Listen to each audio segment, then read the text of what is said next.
ಇಂಡಿಯಾದ ಅತ್ಯಂತ ಪ್ರಮುಖ ವಿಚಾರ ಏನು ಅಂತ ಹೇಳಿದ್ರೆ ಅದರಲ್ಲಿರ್ತಕ್ಕಂಥ ಬ್ಲ್ಯಾಕ್ ಬಾಕ್ಸ್ ಪತ್ತೆ ಆಗಿರೋದು. ಇದರಿಂದಾನೇ ದುರಂತಕ್ಕೆ ಏನು ಕಾರಣ ಅಂತ ಗೊತ್ತಾಗುತ್ತೆ ಅಂತ ಹೇಳಿ. ಅಯ್ಯೋ ಕಾರಣ ಇಟ್ಕೊಂಡು ಏನ್ರಿ ಮಾಡ್ತೀರಿ ಅಂತ ಹೇಳಬಹುದು. ಆದರೆ ಈ ಕಾರಣದಿಂದಾಗಿ ಬೇರೆ ವಿಮಾನಗಳ ಎಚ್ಚೆತ್ತುಕೊಳ್ಳುವಿಕೆಗೆ ಇದೊಂದು ಉದಾಹರಣೆ ಆಗಬಹುದು ಅಂತ. ಈ ಥರದ ಕಾರಣಕ್ಕೆ ಈ ಥರ ಆಗಿದ್ದರೆ ಬೇರೆ ವಿಮಾನ ಚೆಕ್ ಮಾಡ್ಕೊಳ್ತಾರಲ್ವ. ಹಾಗಾಗಿ ಬೇರೆ ವಿಮಾನ ಅಪಘಾತ ಆಗೋದು ತಪ್ಪಿಸಬಹುದಾ?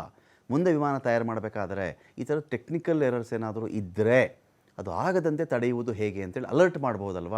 ಆ ಕಾರಣಕ್ಕೆ ಈ ಬ್ಲ್ಯಾಕ್ ಬಾಕ್ಸ್ ಪತ್ತೆ ಆಗೋದು ಬಹಳ ಮುಖ್ಯ ಆಗಿತ್ತು. ವಿಮಾನ ದುರಂತ ಘಟಿಸಿದ 28 ಗಂಟೆಗಳ ತರುವಾಯ ಇದು ಪತ್ತೆಯಾಗಿದೆ. ಬ್ಲ್ಯಾಕ್ ಬಾಕ್ಸ್ನಲ್ಲಿ ಇಡೀ ದುರಂತದ ರಹಸ್ಯ ಇರುತ್ತೆ. ಅದನ್ನು ಕಾಕ್ಪಿಟ್ ವಾಯ್ಸ್ ರೆಕಾರ್ಡರ್ ಅಂತಾದರೂ ಕರೆದುಕೊಳ್ಳಿ, ಡಿಜಿಟಲ್ ಕೆಲವು ವಿಡಿಯೋಗಳು ಕೂಡ ಆಗಬಹುದು. ಇವೆಲ್ಲವೂ ಕೂಡ ಇದೀಗ ಬಹಳ ಇಂಪಾರ್ಟೆಂಟ್ ಆಗುತ್ತೆ. ದುರಂತದ ರಹಸ್ಯ 2 ಬ್ಲ್ಯಾಕ್ ಬಾಕ್ಸ್ಗಳಲ್ಲಿ ಇರುತ್ತೆ. ಒಂದು ಬ್ಲ್ಯಾಕ್ ಬಾಕ್ಸ್ ಪತ್ತೆಯಾಗಿದೆ. ವಿಮಾನದ ಹಿಂಭಾಗದಲ್ಲಿರ್ತಕ್ಕಂಥ ಬ್ಲ್ಯಾಕ್ ಬಾಕ್ಸ್ ಇದು. ಬ್ಲ್ಯಾಕ್ ಬಾಕ್ಸ್ ವಶಕ್ಕೆ ಪಡ್ಕೊಂಡಿದ್ದಾರೆ DGCA ಅಧಿಕಾರಿಗಳು. ಅಪಘಾತದ ಅಸಲಿ ಕಾರಣವನ್ನು ಈ ಬ್ಲ್ಯಾಕ್ ಬಾಕ್ಸ್ ಬಿಚ್ಚಿಡುತ್ತಾ. ವಿಮಾನ ದುರಂತ ಸ್ಥಳದಲ್ಲಿ DVR ಕೂಡ ಒಂದು ಪತ್ತೆಯಾಗಿದೆ. DVRನ ವಶಕ್ಕೆ ಪಡ್ಕೊಂಡಿದ್ದಾರೆ ಗುಜರಾತ್ ಭಯೋತ್ಪಾದನಾ ನಿಗ್ರಹ ದಳದ ಪಡೆ. DVRF ಈಗ DVRನ್ನು FSLಗೆ ಒಂದು ಕಡೆ ಕಳಿಸಿ ಪರಿಶೀಲನೆ ಮಾಡಲಾಗುತ್ತೆ. ವಿಮಾನ ಪತನದಲ್ಲಿ ಪ್ರಮುಖ ಸಾಕ್ಷ್ಯವಾಗಿರುವ DVR ನಿಮ್ಗೆ ಗೊತ್ತಿರಲಿ, ಏನೇ ಬ್ಲ್ಯಾಕ್ ಬಾಕ್ಸ್ ಪತ್ತೆ ಆಗಲಿ, DVR ಪತ್ತೆ ಆಗಲಿ, ಇನ್ನೇನೇ ವಿಚಾರಗಳಿಗೆ ಪತ್ತೆ ಆದರೂ ಕೂಡ ಇದಮಿತ್ತಂ ಇಂತಿಷ್ಟೇ ಕಾರಣದಿಂದಾಗಿ ಈ ವಿಮಾನ ಅಪಘಾತಕ್ಕೀಡಾಯಿತು ಅಂತ ಇವರು ಹೇಳೋಕ್ಕೇ 2026ನೇ ಇಸ್ವಿಯ ಜೂನ್ವರೆಗೂ ನಾವು ಕಾಯಬೇಕು. ಈಗ 2025ನೇ ಇಸ್ವಿ ಜೂನ್ ಇದು, 2026ನೇ ಇಸ್ವಿ ಜೂನ್ವರೆಗೂ ಕಾಯಬೇಕು. ಅದನ್ನು ನಾನು ಕೇಳ್ತಿದ್ದೆ ಒಬ್ಬರ ಹತ್ರ. 1 ವರ್ಷ ಕಾಯುವುದಾದರೆ 1 ವರ್ಷದವರೆಗೆ ಬೇರೆ ಬೋಯಿಂಗ್ ವಿಮಾನಗಳಲ್ಲಿ ಏನು ಕಥೆ? ಇದೇ ಥರದ್ದು ಎಲ್ಲ ಒಂದೇ ಮೆಟಲ್ ಹಾಕಿ ತಯಾರು ಮಾಡಿರ್ತಾರಲ್ಲ. ಒಂದು ವಿಮಾನ ಒಂದು ಟೆಕ್ನಾಲಜಿ ಮೇಲೆ ತಯಾರಾಗಿರುತ್ತಪ್ಪ. ಇದೇ ಥರದ ಬೇರೆ ವಿಮಾನಗಳಲ್ಲಿ ಇಂಥದ್ದೇ ದೋಷ ಕಾಣಿಸಿಕೊಂಡಿದ್ದರೆ, ಯಾರು ಫೈಂಡ್ ಔಟ್ ಮಾಡೋಕ್ಕಾಗದೇ ಇದ್ದಿದ್ದರೆ ಬೇರೆ ಕಡೆ ಅಪಘಾತ ಆಗಬಹುದಲ್ವ, ಏನು ಗತಿ ಅಂತ ಕೂಡ ಕೇಳಿದ್ದೆ. ದಾರಿ ಏನೂ ಗೊತ್ತಿಲ್ಲ, ಯಾರಿಗೂ ಏನು ಆನ್ಸರ್ ಇಲ್ಲ. ಇದಕ್ಕೆ 1 ವರ್ಷ ವೆಯ್ಟ್ ಮಾಡಲೇಬೇಕು ಅಂತ ಪ್ರಾಥಮಿಕ ಹಂತದಲ್ಲಿ ಕೆಲವು ಸಾಕ್ಷ್ಯಗಳನ್ನು ಪರಿಗಣಿಸಿ 15 ದಿನದಲ್ಲೋ 20 ದಿನದಲ್ಲೋ ಹೇಳಬಹುದು.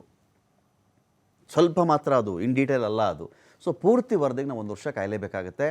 DVR ಡಿಜಿಟಲ್ ವಿಡಿಯೋ ರೆಕಾರ್ಡರ್ DVRಲ್ಲಿ ಇರ್ತವೆ. ಪೈಲಟ್ಗಳ ಸಂಭಾಷಣೆ ಏನಿತ್ತು, ಪರಿಶೀಲನೆ ಬಳಿಕ ನಿಖರ ಕಾರಣ ಇದಕ್ಕೆ ತಿಳಿಯುತ್ತೆ. ಪೈಲಟ್ಗಳು ಆ ಥರದೊಂದು ವಿಮಾನವನ್ನು ಟೇಕ್ ಆಫ್ ಮಾಡಬೇಕಾದರೆ ಕುಶಲೋಪರಿ ಸಂಸಾರದ ವಿಚಾರಗಳು ಇದ್ಯಾವುದು ಮಾತಾಡಕೂಡದು. ಯಾಕೆಂದರೆ ಒಂದು ಪೈಲಟ್ ವಿಮಾನವನ್ನು ಒಂದು ಟೇಕ್ ಆಫ್ ಮಾಡಬೇಕಾದ್ರೆ, ಇನ್ನೊಂದು ಲ್ಯಾಂಡಿಂಗ್ ಮಾಡಬೇಕಾದ್ರೆ ಬಹಳ ಕ್ರೂಷಿಯಲ್ ಇರುತ್ತೆ. ಒಮ್ಮೆ ಟೇಕ್ ಆಫ್ ಆಗಿ ಒಂದು 8,000 ಅಡಿ 10,000 ಅಡಿಯಲ್ಲಿ ಸೆಟಲ್ ಆಗುತ್ತಲ್ಲ, ಸೆಟಲ್ ಆದಾಗ ಅವ್ರು ಏನು ಬೇಕಾದರೂ ಮಾತಾಡಬಹುದು. ವಿಮಾನಯಾನಕ್ಕೆ ಸಂಬಂಧಪಟ್ಟ ವಿಚಾರಗಳು ಸೆಟಲ್ ಆಗೋವರೆಗೂ ಕೂಡ ವಿಮಾನ ಟೇಕ್ ಆಫು, ಅದಕ್ಕೆ ಸಂಬಂಧಪಟ್ಟಂಥ ಸಂಕೇತಗಳು, ಮಾತುಕತೆ, ATC ಯೊಂದಿಗಿನ ಸಂಭಾಷಣೆ, ಇದು ಬಿಟ್ಟರೆ ಇನ್ನೇನೇನೂ ಮಾತಾಡುವಂತಿರಲ್ಲ.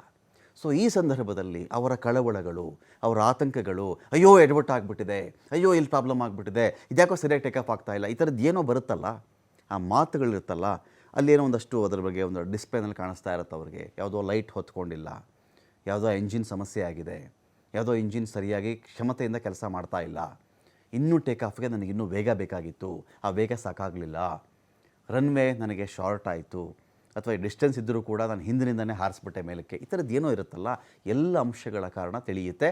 ಒಂದು ವೇಳೆ if it was pilots error, pilot ಎರರೇ ಆಗಿದ್ದರೆ, ಅವನು ತಪ್ಪುಗಳಾಗಿದ್ದರೆ, ಅಕಸ್ಮಾತ್ ಎಂಜಿನ್ ಟೆಕ್ನಿಕಲಿ ಫೇಲ್ಯೂರ್ ಆಗಿಬಿಟ್ಟಿದ್ದಾಗ ಅದ್ರ ಬಗ್ಗೆನೂ ಪೈಲಟ್ ಅರಚಿರ್ತಾನೆ, ಸಂದೇಶ ಕೂಡ ಪ್ರಯತ್ನ ಮಾಡ್ತಾನೆ. ಅವನ ಬಳಿ ತುಂಬ ಸಮಯ ಇದ್ದರೆ ಪ್ರಯಾಣಿಕರಿಗೂ ಅಲರ್ಟ್ ಮಾಡ್ತಾನೆ. ಅಲ್ಲಿ ಪಾರಾಗಿ ಬಂದಂಥ ರಮೇಶ್ ಅನ್ನೋರು ಮಾತಾಡ್ತಾ ಇದ್ದರು, ಗ್ರೀನ್ ಲೈಟೆಲ್ಲ ಹೊತ್ಕೊಂಡ್ಬಿಟ್ಟಿತ್ತು ವಿಮಾನದ ಒಳಗಡೆ. 11A ನನ್ನ ಸೀಟ್ ನಂಬರ್ ಇದ್ದೆ, ಅಲ್ಲಿ ಪಕ್ಕದಲ್ಲೇ ಎಮರ್ಜೆನ್ಸಿ ಎಕ್ಸಿಟ್ ಇತ್ತು, ಅದನ್ನು ದಾಟ್ಕೊಂಡು ನಾನು ಬಂದುಬಿಟ್ಟೆ ಆಚೆ ಅಂತ ಹೇಳ್ತಾ ಇದ್ನಲ್ಲ. ಈ ತರಹದ ಎಲ್ಲ ವಿಚಾರಗಳ ಬಗ್ಗೆ ಕೂಡ ಇದೀಗ ತನಿಖೆ ನಡೆಯುತ್ತೆ.